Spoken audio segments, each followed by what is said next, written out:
My mother-in-law gave me divorce papers as a gift. She never imagined my revenge at the luxurious birthday party. On my birthday, my mother-in-law took me to a fancy restaurant, surrounded by my then-husband's entire family.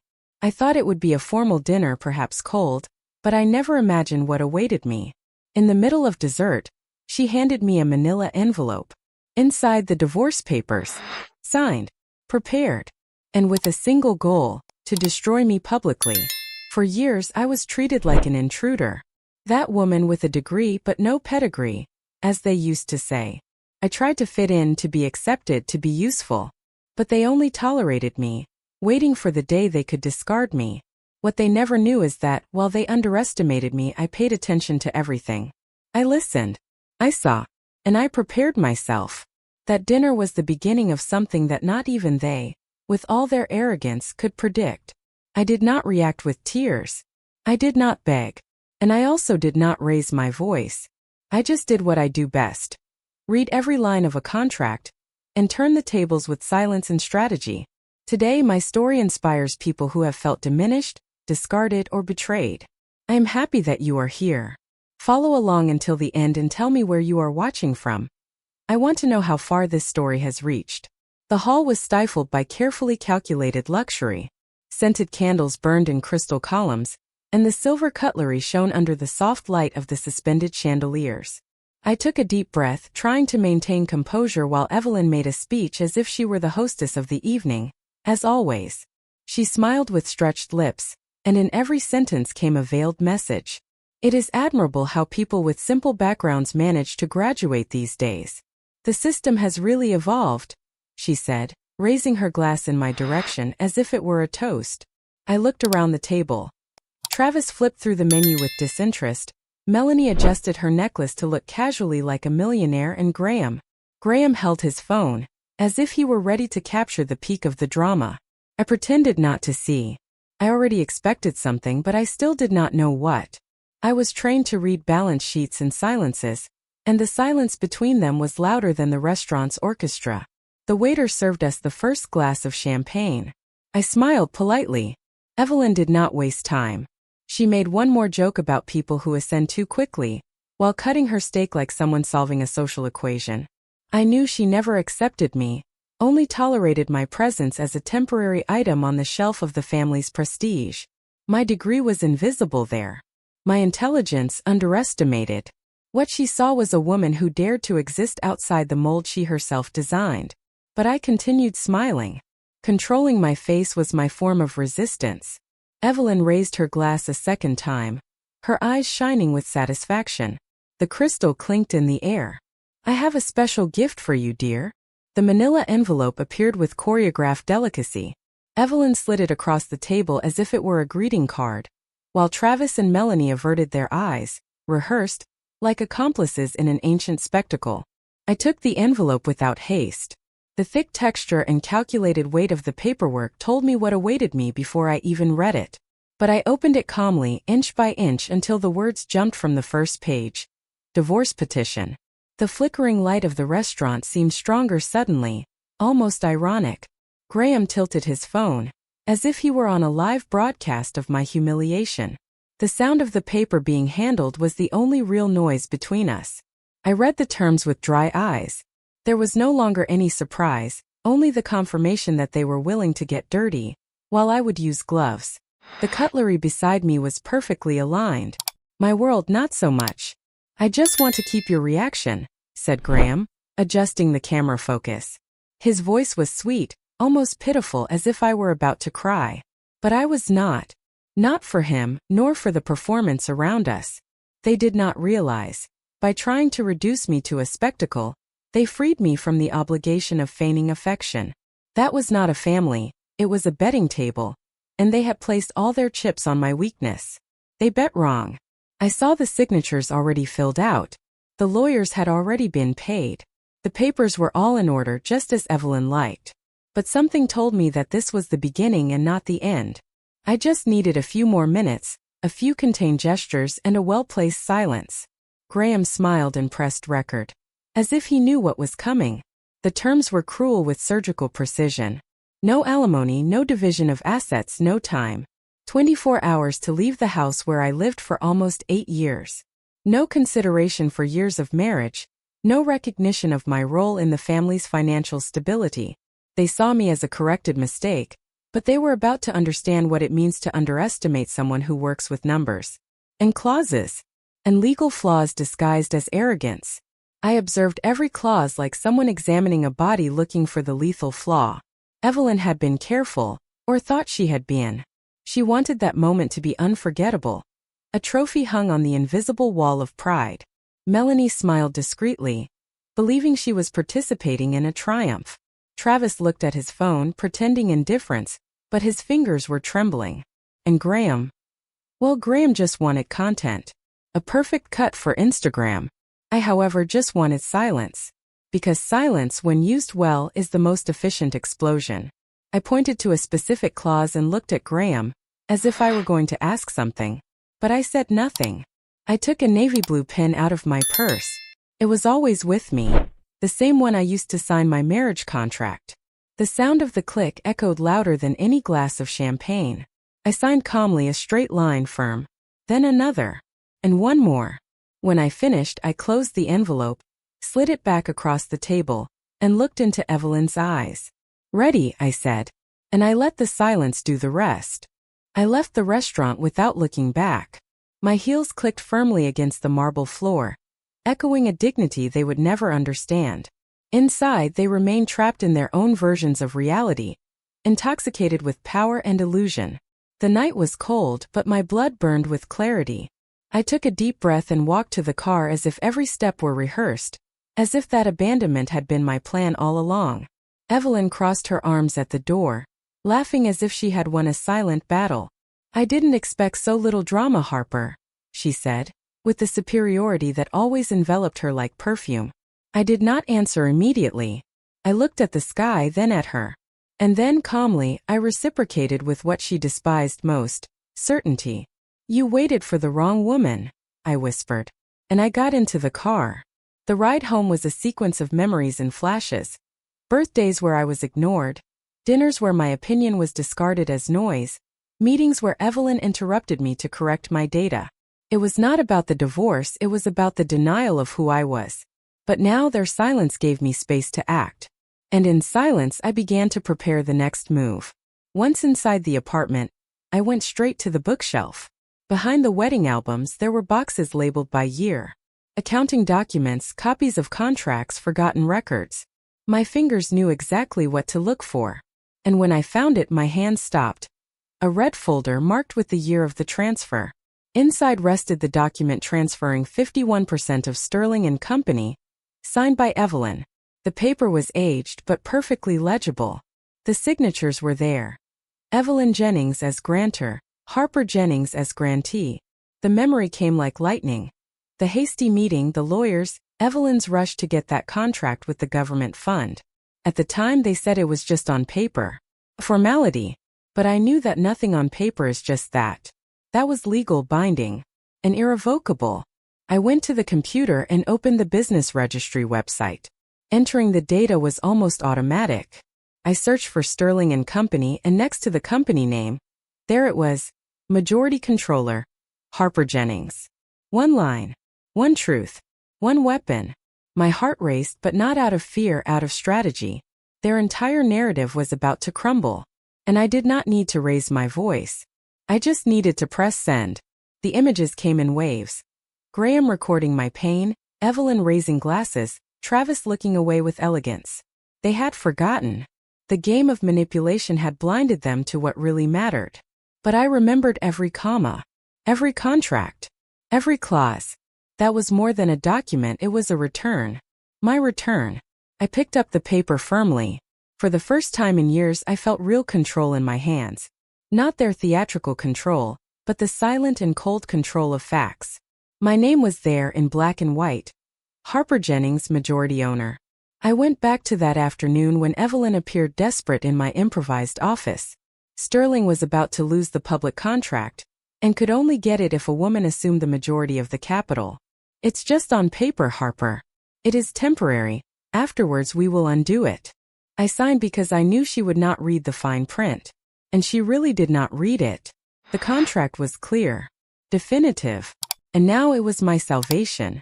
She wanted to pretend that everything would go back to normal after the bidding, that the paper would go back to the drawer, that I would go back to my role. But well-written contracts have no return. Evelyn, with all her pomp, had dug her own abyss with a fountain pen. And now it was my moment to choose the leap. I did not need noisy revenge. I just needed documented truth. I prepared the email with care. Arthur Banks was always discreet but precise.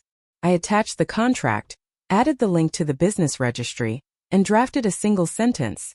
I need legal confirmation of the validity of this document, urgently. I pressed send with the calm of someone who finally plays their first card. I knew that move would change everything. Their silence gave me the weapon I needed, and now I was going to use it. The next morning began with surgical precision. Even before the sun rose, I was already in front of the computer, connected to Sterling & Company's banking system.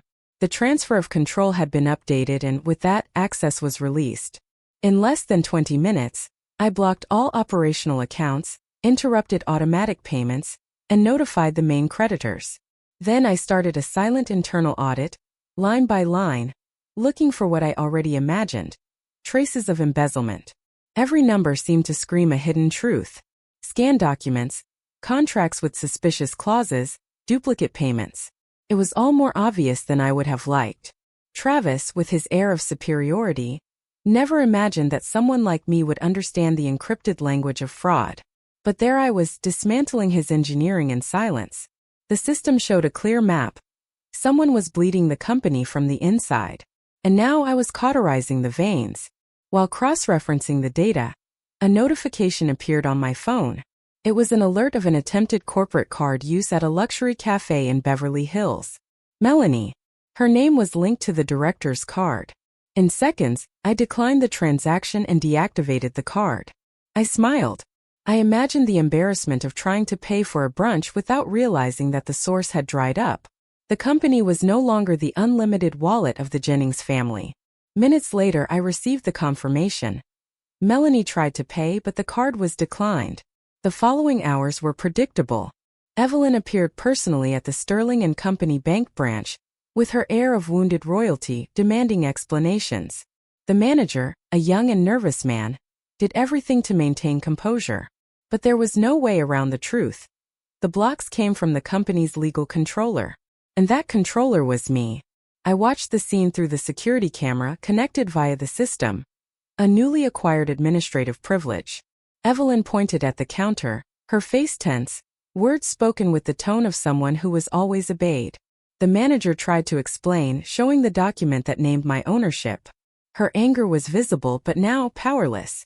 For the first time, Evelyn Jennings was not the dominant figure in a room, and she knew it. Her eyes ran over the cameras, perhaps intuiting that I was watching. And I was. With a coffee in my hand and the serenity of someone who no longer needed to beg for respect, I decided to be even clearer. I called Arthur Banks, asked him to get on speakerphone with the agency. His firm voice filled the room instantly. I confirm, as patrimonial manager of Sterling & Company, that Harper Jennings holds 51% of the company's shares. All operational, financial, or strategic decisions must pass through her direct authorization. Any attempt to circumvent this will be considered fraud. Silence. Not even Evelyn dared to answer. Arthur finished with a cutting sentence. Harper holds the majority. The decision is hers. Hours later, Graham tried to intervene. He came to my apartment with his usual sweet voice, feigning concern. Love, all this seems like a hurt woman thing. You are wounded, and you are letting this guide your decisions. He always thought that well-intoned words replaced actions. He always believed that my calm was submission. But now, looking into his empty eyes, I saw only fear disguised as charm. And I was not moved. I let him speak. While he tried to stitch together a conciliatory speech, I walked to my bookshelf, took a folder, and threw it on the table. Spreadsheets, emails, signatures, the proof of what I was. A prepared woman, not a hurt one. Do you think this is about pain? This is about justice. About responsibility. And about not allowing you to continue pretending that I am invisible. He went pale. This was new to him. hearing my voice with firmness.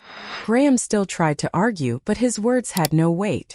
The pose of a betrayed husband did not stick anymore. He was not a victim, he was an accomplice. And now he faced someone who knew every cent hidden under the luxurious rugs of sterling. I left the room, leaving him alone with the reality he helped build. When I returned, he was standing disconcerted, not knowing where to go. I looked into his eyes and said, "This is not a hurt woman thing. It is a prepared woman thing." With control of the company in hand, I was able to access the international transaction reports. It was there that everything began to make even more sense. Names of outsourced companies appeared frequently on invoices, but one in particular caught my attention: Zenith Solutions Limited, based in the Cayman Islands. It sounded like another shell company created to camouflage embezzlement, and it was. The payments were high, frequent, and without clear justification. Gradually, the pieces fit together. I crossed bank records with internal transfers and noticed the pattern. Exorbitant amounts left the Sterling and Company account destined for Zenith. And they were not services rendered, they were disguised laundering. In the last transfer, the beneficiary was listed as T. Campbell, Travis. His name finally appeared directly associated with the money. That was more than embezzlement. It was a fraud set up with coldness and vanity. I pulled the last invoices and discovered that part of the amounts paid to Zenith was used for the acquisition of assets. The list was surreal. Designer watches, paintings by contemporary artists, and the most absurd item, a yellow Lamborghini. When investigating the delivery address, another known name emerged: Zoe, Graham's mistress. Her penthouse, acquired in the name of an obscure holding company, was listed as the recipient of several goods purchased with company money. In one of the invoices, the description was clear: decoration and ambience for high-standard property. In the footer, Zoe's address shone like a confession. It was not just a case of infidelity. It was an entire scheme sustained by diverted resources. I used my background in forensic accounting to map every movement, every triangulation of values. It was almost theatrical. Travis moved the funds out of the country, Graham used them to bankroll his mistress, and Evelyn pretended she didn't see, while maintaining the pose of an incorruptible matriarch. That was a castle built on quicksand. I created a complete dossier with screenshots, flowcharts, invoices, and transfer records. Everything meticulously separated by dates, values, and people involved. I knew that, by touching this, I put everyone at risk, including myself. But I could no longer stay silent. It was my responsibility as the legal owner, as a professional, and as a woman who refused to be just another shadow in this sick empire. The next step was legal. I needed backing, guidance, and above all, protection. I remembered Mr. Henderson, the criminal lawyer the family had hired for other emergencies. A cold man, but ethical when confronted with undeniable truths. He was the only one with the competence to understand the gravity of what I had in my hands. And perhaps if he realized the size of the bomb, he would switch sides. I took a deep breath and wrote the email. I attached the files, summarized the facts, and asked for an urgent meeting with total confidentiality. And I scheduled it. Mr. Henderson would see me in 24 hours. Henderson's office had the clinical silence of an operating room. No distractions, just the precise sound of his pen scratching notes. Travis was already there, standing by the window, with his usual arrogance, dressed in a tailored suit. Upon seeing me enter, he cast a skewed smile, as if he still believed he would make me back down with half a dozen legal terms. Henderson barely raised his eyes. The meeting began with subtle attacks, biased questions, attempts at destabilization. Travis spoke like someone who believes they are invincible. These accusations have little basis, Harper. You understand numbers, not laws. Henderson supported him with silence, like a biased referee waiting for my mistake. But there was no mistake. Every word of theirs strengthened me. Every veiled threat was one more proof that they were nervous. I waited for them to finish. And then, with all calmness, I took a gray folder out of my bag, heavy, organized, definitive. I placed it on the table and opened it with the same precision with which a surgeon reveals the operating field. Colored spreadsheets, financial schedules, bank records, emails printed with intact metadata. Each sheet a mirror of the truth. Henderson arched an eyebrow. Travis tried to disguise his discomfort, but his fingers tapped against his leg. The aquarium had cracked and the sharks knew it. I looked at both of them and said, "Let's start with the basics. Accounting fraud in 3 acts."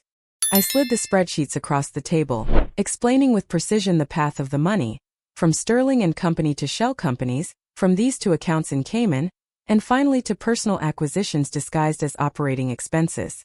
Travis interrupted, trying to change the subject, but Henderson asked for silence. I kept going. I showed fake invoices, mirrored contracts, and transfers in the name of third parties, all validated by forensic reports. Henderson leaned forward, analyzing the documents with clinical eyes. As we advanced, he began to furrow his brow. It was a subtle trait but undeniable. Discomfort was beginning to settle in. I showed the records of crypto transactions, sequential deposits, and fractional withdrawals. Everything had a pattern, a trail, a fingerprint. It was not a suspicion, it was a structure. An organized money laundering network, sustained by Evelyn's blind trust. Travis started defending himself with technical terms, trying to discredit my reading. But Henderson silenced him with a gesture. "Let her finish." I continued firm. I presented the payment records for Zoe's penthouse, linked to the Zenith account. I showed emails between Travis and suppliers using secondary emails. That was not a report, it was a dossier. And the more I spoke, the more Henderson sweated in silence. I looked at Henderson and said what he needed to hear. "I have already filed part of this with the IRS whistleblower program. I am collaborating to obtain total criminal immunity." The silence was absolute. Henderson put down his pen. Travis looked at me as if I had just set fire to the only lifeboat available. But I had not finished yet. I informed them that the dossier was saved in the cloud, with temporary access shared with authorities. Henderson's expression changed. We left formality and entered the terrain of urgency. He no longer looked at me as a rejected wife. He looked at me as a key piece, someone who could implode the entire company structure with a click. And I could. I made a point of repeating. "The only thing I haven't handed over yet are the recordings and screenshots of internal communications. I am awaiting your decision." Travis tried to smile, but it was a nervous, blurred smile. "Is this blackmail?" he asked. I just laughed. "This is legal responsibility. It is what you ignored for years." Henderson asked to see the signatures on the 51% transfer contract again. I handed it over without hesitating. It was all there. Sealed. Formalized. Irrefutable. He read it in silence twice. Then Henderson stood up, faced Travis, and said, "You didn't tell me everything." 2 days later, Evelyn called an extraordinary meeting. They were all there. Her, Travis, Melanie, and even Graham, now with a defeated expression. The atmosphere was tense but rehearsed, as if they still believed they could bend me with the same superior tone as always. Evelyn was direct. "We can negotiate. Money, properties, assets. Whatever you want to not take this forward." They offered millions. But they did not understand that it was not about money. I crossed my legs, looked at each of them, and spoke clearly. "I want an event. With press. And I want a public apology." The silence was immediate, followed by looks of astonishment. Melanie let slip a "Are you crazy?" Evelyn just pursed her lips. They thought I wanted theatrical revenge. But what I sought was much deeper. Visible proof that they knew I won. That their narrative had crumbled. Evelyn laughed with disdain. "You want spotlights? It was always about that, wasn't it? You want to show that you won." I took a deep breath, keeping my gaze fixed on hers. "It is not about vanity. It is about proof. Records. Witnesses. What you hid for years will be revealed under white light and cameras." She stopped laughing. The firmness of my voice was too uncomfortable to be ignored. The others began to murmur, already considering the possibility. "This event will be symbolic. An official transition of command," I added. "And you will organize everything. Every detail." I explained my demand with precision. The party would not be a simple apology. It would be the staging of their defeat, broadcast as if it were a corporate announcement. The press would be present, investors invited, former partners called to witness the announcement. Evelyn hesitated, but Travis saw an advantage. He thought this would end everything without involving authorities. They had no idea it was exactly the opposite. I made it clear that, without this event, I would activate legal channels immediately. The scandal would come out without a script, without narrative control. Evelyn Vane as always preferred to fall standing up, or at least appear to. Graham, disconcerted, asked, "And if we do this, do you stop with this exposure?" I did not answer. I knew that doubt was my asset. They needed to believe they were winning. Graham was the first to agree. Melanie followed, worried about social reputation. Evelyn, finally, nodded with contained anger. "Very well. You will have your party. But I hope you know what you are doing." I smiled. I always knew. They thought the party would be the end of the war. But they were about to set up their own scaffold, complete with lights, speeches, and guests. I left the room and, before closing the door, said, "There is one last proof I haven't sent yet, but I can send it." The event producer arrived promptly at 9, with tablets and 3D models. I chose the most luxurious hall in the city, exactly what Evelyn would use to sign partnerships or show power. The decoration would follow the theme transparency and rebirth: white, glass, and soft lights.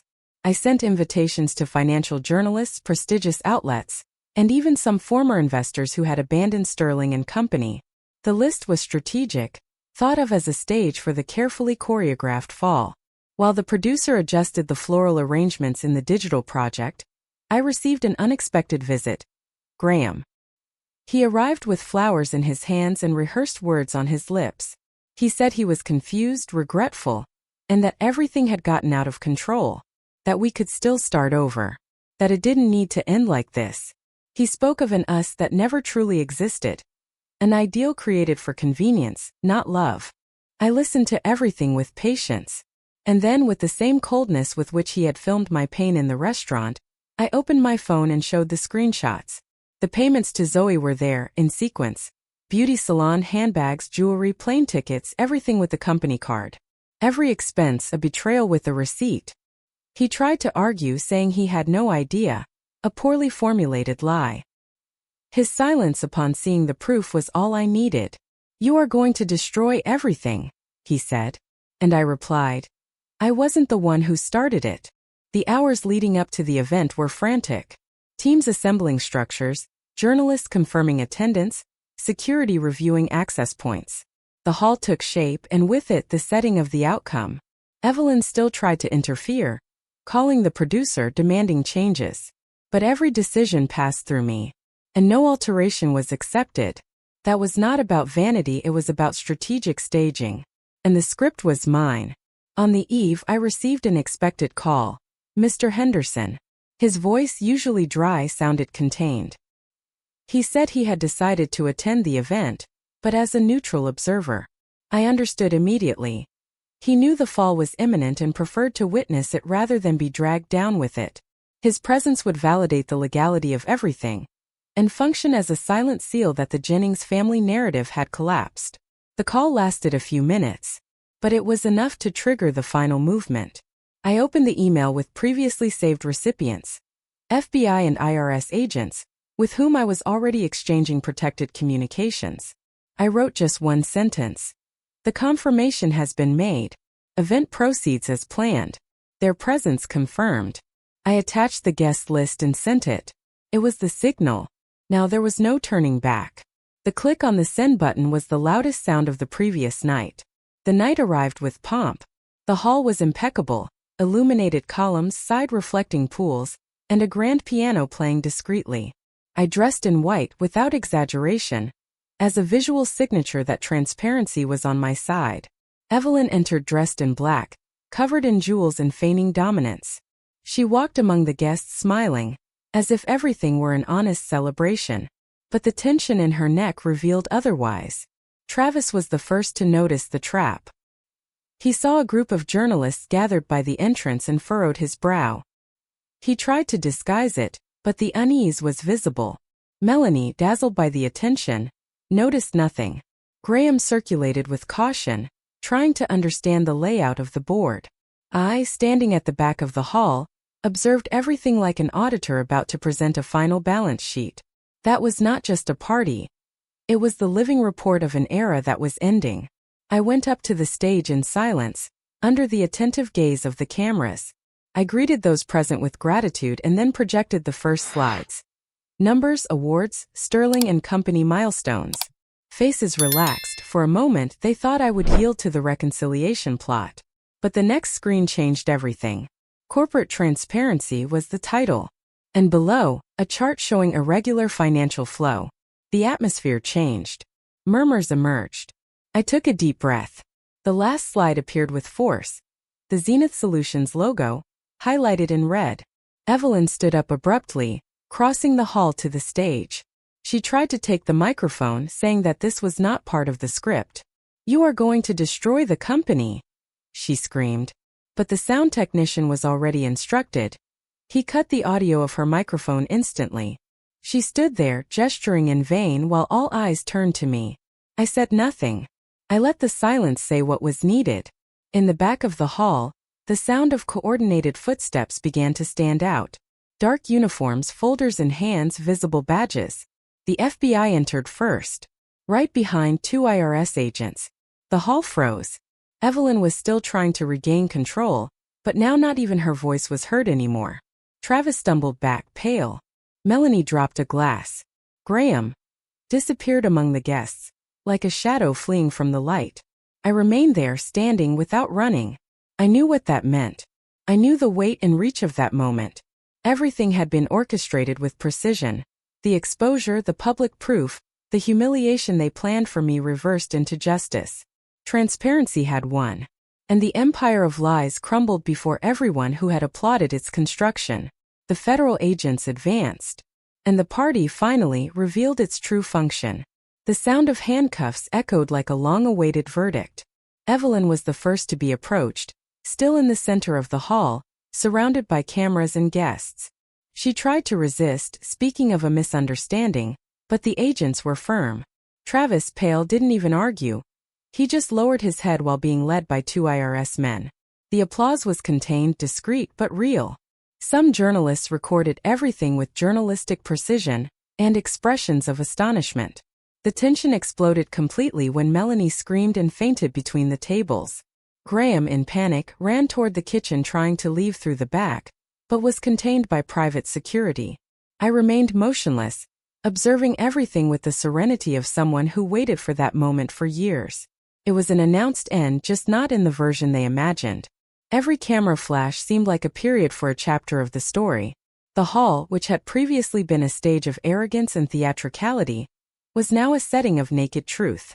Henderson approached, carrying a leather folder. He took out the final documents, a collaboration agreement that would seal my total immunity before justice. "You did it, Harper.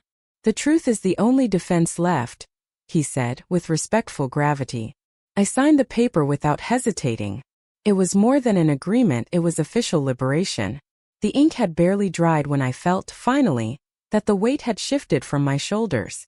The next morning, the newspapers displayed headlines that seemed like chapters of my unwritten diary. Party turns into prison. CEO falls in federal operation. Betrayed wife exposes billion-dollar fraud. The images of the previous night were everywhere. Evelyn being handcuffed, Travis escorted, me on stage in a white dress. But no headline said the essential part, that this was not revenge. It was reparation. And that silence was my greatest ally. I checked social media with caution. I made no posts, offered no opinions. I let the facts speak for themselves. But the notifications exploded. Requests for interviews, messages of support, women saying they were inspired. Colleagues in the accounting field writing about the importance of knowing how to read contracts. Even amidst the chaos, I saw flowers in the cracks. The truth had finally found a voice, and it was mine. I returned to the Sterling and Company building with firm steps and a direct gaze. The same lobby where I was once ignored now opened with respect. The receptionist smiled with sincerity. I went up to the top floor, not as the director's wife, but as the legal owner.